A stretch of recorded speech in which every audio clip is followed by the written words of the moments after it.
Seperti yang sedang terjadi hari ini, seluruh manusia yang ada di dunia terpaksa harus membatasi ruang gerak sosial mereka. Hal ini disebabkan oleh merebaknya sebuah virus yang belakangan diketahui bernama COVID-19. Lalu, apa sih sebenarnya COVID-19 itu? Yuk, mari tonton video ini sampai selesai ya. Jadi, coronavirus adalah kumpulan virus yang bisa menginfeksi sistem pernapasan. Pada banyak kasus, virus ini hanya menyebabkan infeksi pernapasan ringan, seperti flu. Namun, virus ini bisa menyebabkan infeksi pernapasan berat, seperti infeksi paru-paru. Virus corona sebelumnya diberi nama 2019 nCoV, singkatan dari 2019 novel coronavirus. Kemudian, pada tanggal 11 Februari 2019, WHO mengganti namanya menjadi COVID-19, yaitu Coronavirus Disease 2019. Jadi, coronavirus 19 bukanlah nama virus, melainkan penyakit yang disebabkan oleh suatu virus. Nah, nama virus tersebut adalah SARS-CoV-2 atau yang menyebabkan sindrom pernapasan akut. COVID-19 merupakan penyakit yang diidentifikasi disebabkan oleh virus corona sebagai penyebab penyakit pada saluran pernapasan. Virus ini dideteksi pertama kali muncul di Wuhan, Cina. Lalu, bagaimana sih cara penularan COVID-19 ini? Virus ini dapat ditularkan oleh orang yang sudah terinfeksi melalui cairan tubuh ketika bersin atau batuk. Cairan yang dikeluarkan mengandung virus dan dapat menularkan ke orang yang sehat. Cairan ini biasa disebut dengan sebutan droplets. Cairan-cairan tersebut biasanya bermukim di mata, mulut, dan hidung. Oleh karena itu, kita dilarang memegang 3 area tersebut secara sembarang, karena 3 area tersebut rentan terkena bakteri dan virus. Droplets atau cairan yang dikeluarkan melalui bersin dapat mencapai 2 meter dan kemudian jatuh ke bawah. Kemudian, droplets tersebut dapat langsung mengenai anggota tubuh orang-orang di sekitarnya, atau dapat juga hinggap di benda-benda sekitar. Oleh sebab itu, sebelum memegang benda-benda yang terkena droplets tersebut, alangkah baiknya kita cuci tangan terlebih dahulu atau menggunakan hand sanitizer. Lalu selanjutnya kita akan melihat bagaimana perjalanan COVID-19 pada tubuh manusia.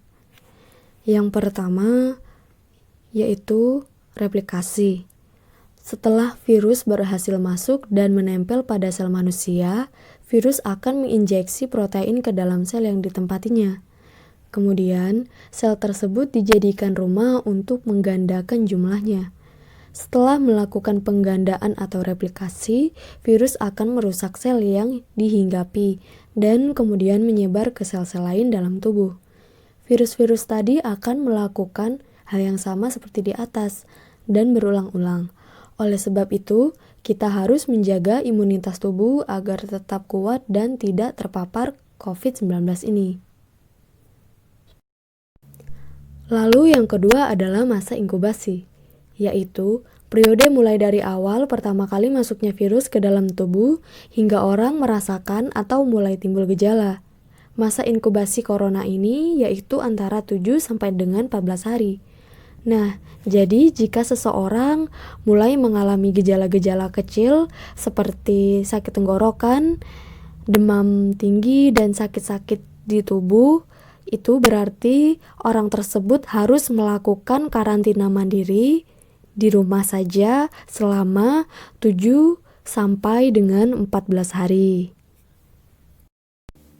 Lalu yang ketiga adalah fase pemulihan.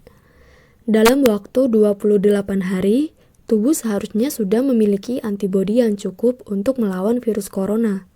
Jika tidak, maka mulai minggu kelima, sel-sel di paru-paru akan rusak dan puncaknya terjadi pada minggu ke-8 dan bisa berakibat pada kematian. Lalu, pertanyaan banyak orang adalah seberapa berbahayanyakah virus corona ini? Seperti penyakit pernapasan lainnya, infeksi COVID-19 dapat menyebabkan gejala ringan, seperti pilek, sakit tenggorokan, batuk, dan demam.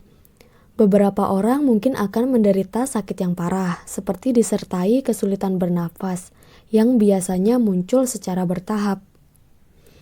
Walaupun angka kematian penyakit ini masih rendah, yaitu sekitar 3%, namun bagi orang yang berusia lanjut dan orang-orang dengan kondisi medis yang sudah ada sebelumnya, yaitu seperti diabetes, tekanan darah tinggi, dan penyakit jantung, mereka biasanya lebih rentan untuk menjadi sakit parah atau lebih rentan terpapar coronavirus 19 ini.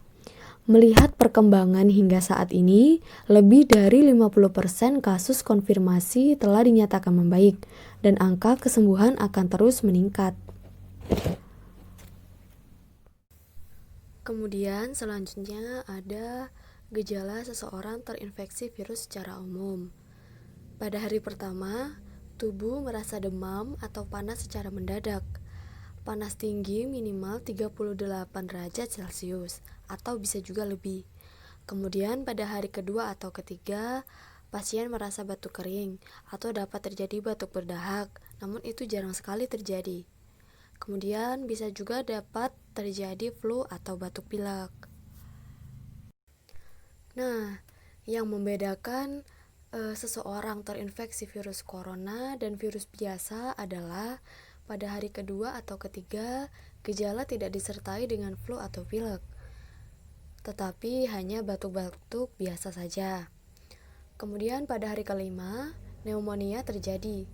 Nah, yang dialami antara lain 3 gejala, yaitu yang pertama, merasa ingin batuk ketika bernafas, kemudian nafas pendek-pendek seperti orang sesak nafas. Lalu biasanya seseorang tersebut merasakan nyeri di dada dan tidak bisa mengambil nafas dalam-dalam karena nyeri tersebut, dan semakin lama nafas semakin pendek dan sesak. Kemudian kesulitan mengambil nafas dan mengeluarkan nafas dikarenakan paru-paru mengalami pembanjiran akibat sudah penuh dengan cairan-cairan. Kemudian ada tindakan-tindakan dan pencegahan-pencegahannya.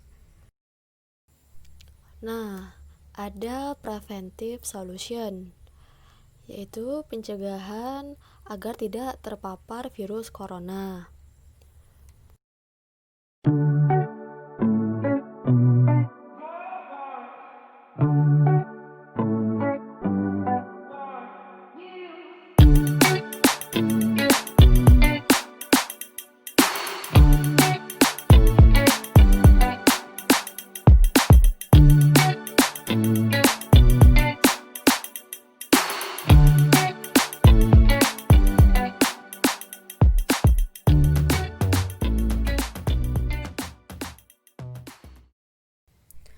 Beberapa cara yang bisa dilakukan untuk mencegah tertularnya virus ini adalah menjaga kesehatan dan kebugaran agar stamina tubuh tetap prima dan sistem imunitas atau kekebalan tubuh dapat meningkat. Kemudian mencuci tangan secara teratur menggunakan air dan sabun atau hand rub berbasis alkohol.